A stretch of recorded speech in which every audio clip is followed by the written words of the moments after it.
Hello, I'm the Dark Master, and welcome back to the Tale of the Trilobites. In the last video, we talked about some of the oldest groups of trilobites, the Radlicida, Pedicoparida, and Agnostida. So check those out if you'd like to learn more about those, all of which had their heyday in the Cambrian, though many persisted beyond it. In today's video, however, we shall be going forward in time and cover a group that, while present back then, did not really reach their apex until the Ordovician, the Asaphida. This group indeed contained the largest trilobites of all time, and were impressive in their success during the Ordovician. We shall be covering this group's history, their relationship with other trilobites, the diversity to be found within the group, how to identify them if you happen to find them in the field, their ecology, change over time, and what in the end happened to them. However, let us start, as always, with an interesting aspect of trilobite taxonomy that I've not really discussed in this video series before. Alright, so up to this point, all the trilobites I've discussed largely stand on their own as orders, and Trilobita on the whole lacks a lot of the complicated, confusing subclass divisions seen in other arthropod groups. However, the Asaphids represent the first of a group that is the sole suborder recognized, called the Librostoma, which are defined by the possession of a natant hypostome, which is the mouth part of a trilobite. If you'd like to know about what a hypostome exactly is in a lot more detail, go back and watch the second episode of this series where I discuss trilobite terminology. But to keep it brief, a natant hypostome is a hypostome that is free from the anterior doublet, aka the head. This grouping, the Librostoma, includes, additionally to Asaphida, the majority of post-Ordovician trilobites, including Harpida, Parotida, Phancopida, and Trinucleida. We'll return to that group in a bit. This larger grouping, however, is still heavily debated, as some members of this group were recently moved to the Coryneoxochida, an order I covered last time, and are traditionally not considered part of this group.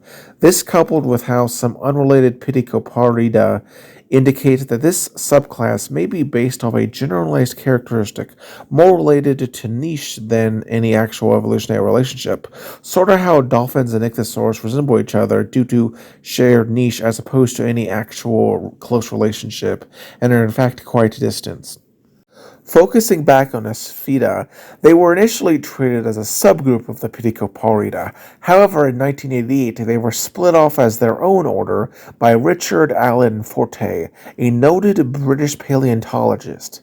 It has been more heavily studied in other orders, and as such, we know a lot more about their inner relationships than previous orders we've discussed. The most recent major change that the Asaphida have faced is in 2020, when the superfamily Trinucleida was raised to a new order, the Trinucleida, which I can't wait to cover in the future, as they're actually fairly strange, but for now, let us go back to the Asaphida and cover their diagnostic traits, so that you can potentially identify them should you happen to come across them in the field.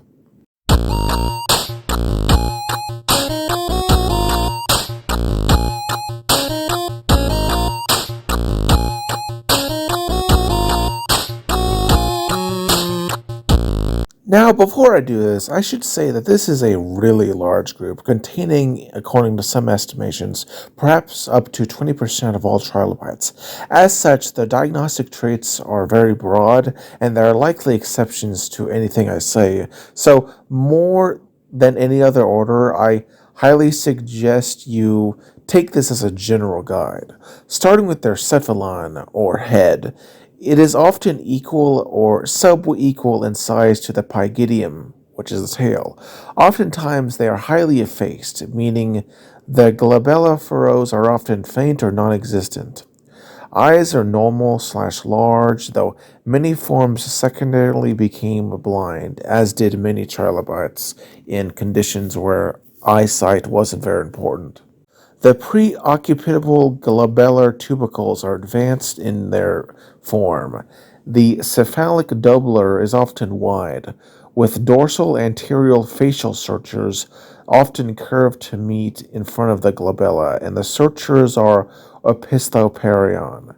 Going on to the thorax or body, they usually have 5 to 12 segments, and so are relatively medium-sized. Their pygidium or tail is either subisophagous or macrophagous, aka either around the same size as their head or a little smaller. Known from the deposits from the Boer order of the middle to upper Cambrian up to the end of the Ordovician, they are relatively common. So, yeah, now hopefully you can identify one of these, though I suggest you should always contact your local museum if you find any trilobites of any order, as they can help you more than I can when it comes to identifying what exactly you find. Now that I've covered their diagnostic traits, let us go on to the diversity found within the group.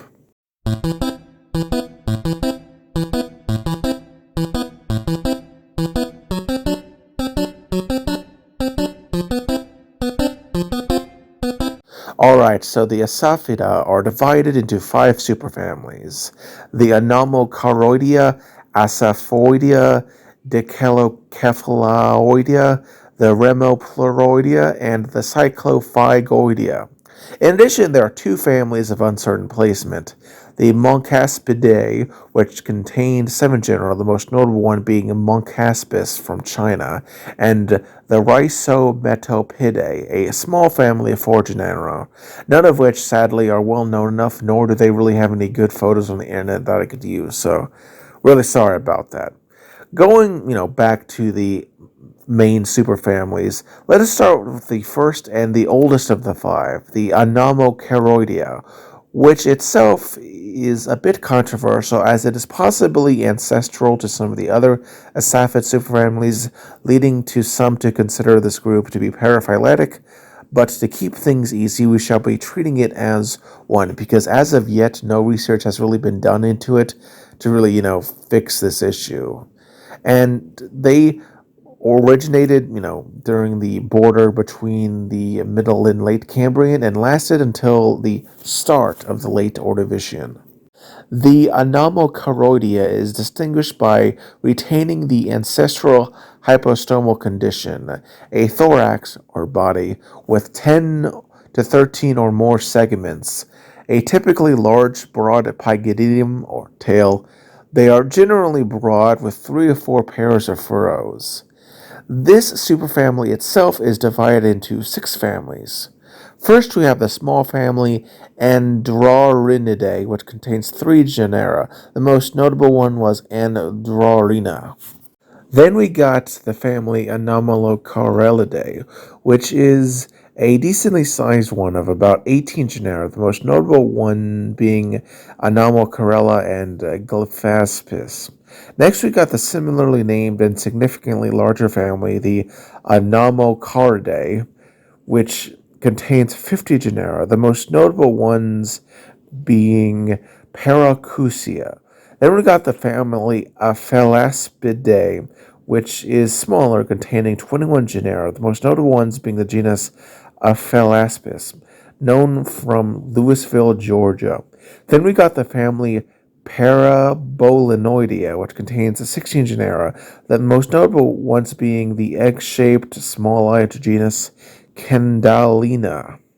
Last but not least, we got the family Pterocephalidae, which contains around 45 genera, the most notable ones being Hausia and Labiostria.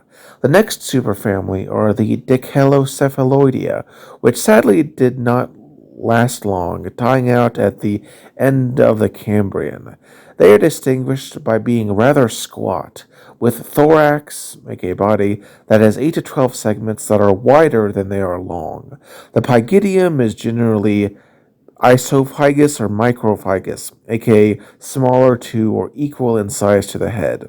This superfamily is smaller than the previous, with just 4 families. First is the Dicelocephalidae, which gave the superfamily its name. It is a decently sized family containing around 20 genera, the most notable ones being the very wide genus Dicelocephalus, which, gave the family and thus the superfamily its name.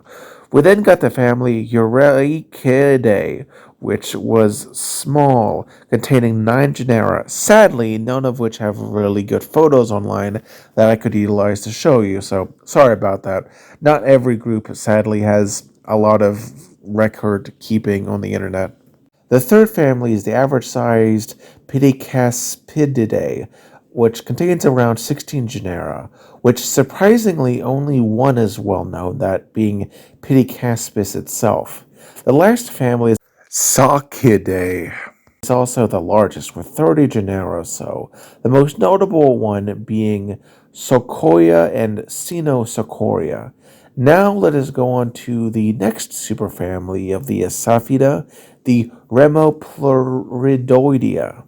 The Remopluridoidea is distinguished by a head/cephalon with opisthothoparian structures, medium to large eyes, a thorax or body that has 9 to 12 segments in length, and a pygidium that is generally small and spiny. It was also very successful, lasting until the very end of the Ordovician, and is itself divided into 4 smaller families. The first and largest of the family is the Remopluridae, which includes around 66 genera. Notable ones include the centipede-like Robergia and the actively swimming Remoplurides. Second, we got the much smaller family Bohemilidae, which only contains 2 genera, of which the only notable one is the arrowhead-shaped Bohemilla. Then we got the average family Idahoidae, which includes 21 genera. Most are poorly known except the genus Saratogia. Lastly, we have the family Hungoidea, which at first seems like a fairly averagely sized family with 14 genera, most of which are, just your average looking trilobites in terms of appearance, like the genus Dactylocephalus. But one genus is very notable, that being Hungoides. It is an astounding size, as based on a partial exoskeleton found in Portugal, that, when based on comparisons with more complete specimens, is estimated to have been 34.1 inches long, the largest trilobite yet encountered. Yes, even more so than the famous Isotellus rex, which I will return to in a bit. This thing was huge, and probably weighed more than your average house cat. Sadly, due to its incomplete nature, we'll probably never know how big this specimen was in life. Going on to the second to last superfamily is on the other side of this spectrum, that being the Cyclopygoidea, which are distinguished by their relatives by a cephalon with Fixigenes reduced and are highly effaced, with eyes that can be very large. The thorax generally has 5 to 8 body segments and a pygidium or tail that is medium to large in size. They were a relatively small superfamily, being divided into 3 smaller families. First, we got the Tihungshanidae, which is the smallest with 7 genera, mostly from China, the most notable one being the genus Tihungshania. Next, we got the family Cyclopygidae, which is a bit larger, containing 22 genera. Notable ones included Prospectorix, Microparia, and Cyclophygi. Finally, we got the family Naileidae, which contains 26 genera, the most notable ones being Platypeltoides and Nihilus. These last 2 families lasted until the end Ordovician, while the Tihungshanidae only survived shortly into the late Ordovician. Now let's go on to the last and most well-known superfamily of the Asaphida, the Asphoidea. The Asaphoideae is the most typical asaphids and set the standard for the group, bearing pre-arcupital glabellar tubercles, generally well-developed eyes, some of which form stalks, which we'll talk about a bit later. Their thorax is usually 6 to 9 segments, and they have a rounded pygidium or tail, usually lacking in spines, as well as the general diagnostic traits I discussed earlier in this video. Despite their great size, they are only divided into 2 families, the Ceratopygidae, which was the smaller of the two, contains around 32 genera. Notable genera in this group included Ceratopygi, and Pedicocephalus. They lasted until the start of the Middle Cambrian.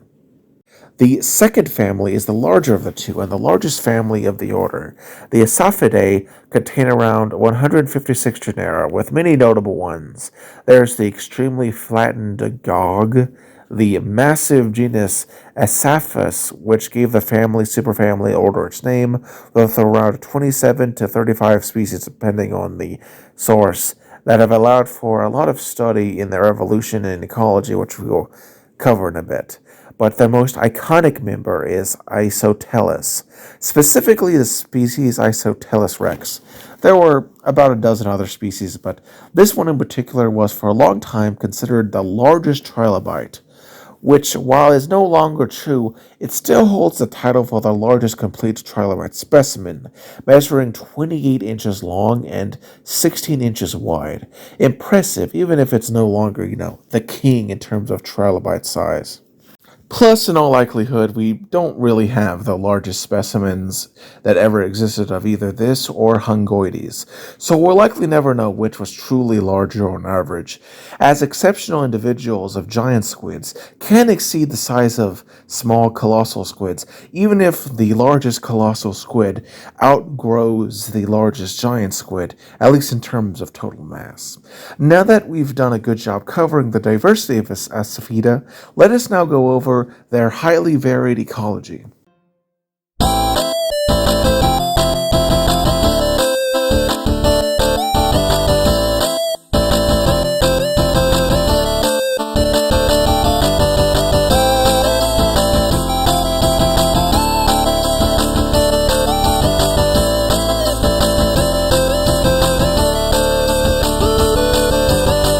Alright, so the Asaphida are a very diverse group, of which only a few do we know enough of to even speculate on their ecology, and what little we do know can't really be applied to the entire group, as they are so very varied that it's just impossible to make broad generalizations.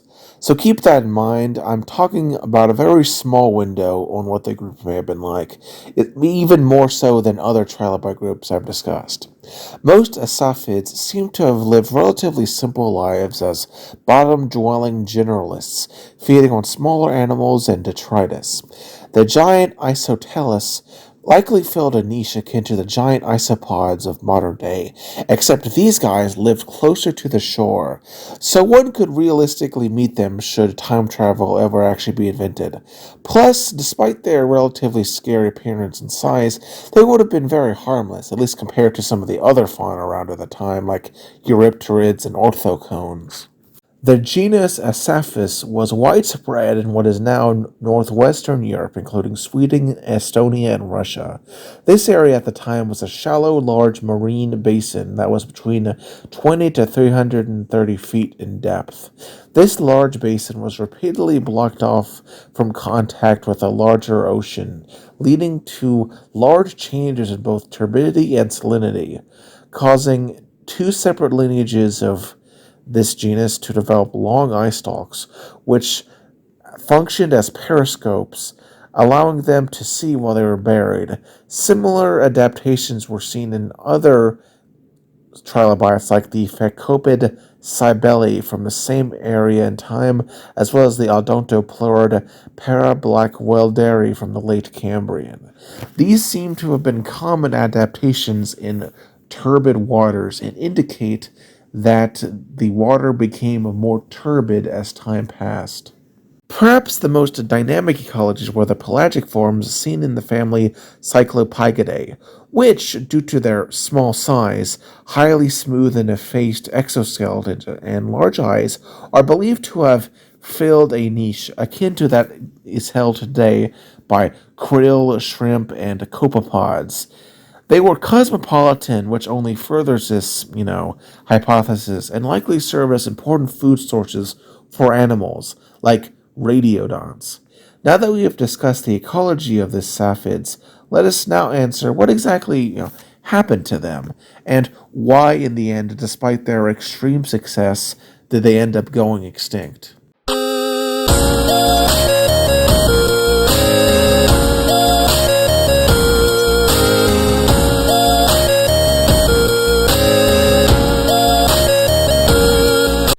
The Asaphida emerged from the Pedicoparida sometime in the middle to upper Cambrian boundary, though they weren't very common during those days, which were instead dominated by the Redlicida, Pedicoparida, Corinexochida, and Agnostida. The Middle Cambrian saw them rise in diversity as the Redlicida died out. They gained the third place alongside the still diverse Pedicoparida and Corinexochida. However, it would not be until the Ordovician when they really blossomed. The end Cambrian mass extinction event, while not one of the big five, did see a major faunal change. The Asaphida became the dominant trilobite group, as the previously dominated Pedicoparida, Agnostida, and Corinexochida were pushed to the margins. Other new groups also rose to prominence at this time, including the Lichida, Odontoplurida, Trinucleida, Protida, and Phacopida. And the Phacopida in particular were the only trilobites who originated in the Ordovician and not the earlier Cambrian, but none compared to the Asaphida, which filled many niches and truly were the dominant group at the time, with the majority of trilobites being of this group. However, you may be wondering then, given how diverse they were, why did they go extinct in the end Ordovician mass extinction event, especially compared to some of the other groups I've discussed that were wiped out at this time, which were rather low in diversity and much more specialized and thus more prone to extinction than the Asaphida? Well, firstly, the end Ordovician was the first of the big five mass extinction events, aka the worst extinction events of all time, and a total of 85% of all life was lost at this time. While, yes, it should be said that specialists do get killed at these times far more than generalists do, generalists can also be negatively impacted just as much as the normal selective pressures are cranked up to overdrive. For example, dinosaurs filled many niches outside of that held by the very specialized birds, but they were all wiped out, while the specialized birds still live to this day. All of this comes down to rapid environmental changes that are simply too much to adapt to. And frankly, during mass extinction events, both generalized forms and specialists are up to the chopping block. As an example, we often like to think that mammals survived the end KT extinction unharmed while the dinosaurs were wiped out, but that's not true, as many lineages of mammals went extinct at the time. I mean, marsupials were almost completely wiped out, as an example. In addition, the Asaphids were most common in the shallow coastal waters and reefs, which were mostly annihilated by the combination of ocean acidification and anoxia caused by volcanism, as well as glaciation that lowered sea levels, which basically wiped out a lot of the shallow seas, leaving animals high and dry. With this sudden turnover, it's not shocking that the formerly dominant Asaphida would be snuffed out in this mass extinction event in the end. Honestly, it's a bit sad, but in conclusion, what can we learn from the Asaphida? Well, from them, we see trilobites at their prime. We see the high diversity they achieved at their peak, with many novel and unusual adaptations that they tried out in various niches. The continuously evolving understanding of trilobites, and how, in the end, even the most successful groups can fail if the environmental context changes too rapidly. And let that be a lesson to us humans, after all. Anyway, I'm the Dark Master. If you liked this video, liked it, but if you loved it, consider subscribing and join me next time on the Tale of the Trilobites, where we go to a far spinier topic, the next order, aka the Lichida. Take care and have a good day. Sorry, man, for feeling no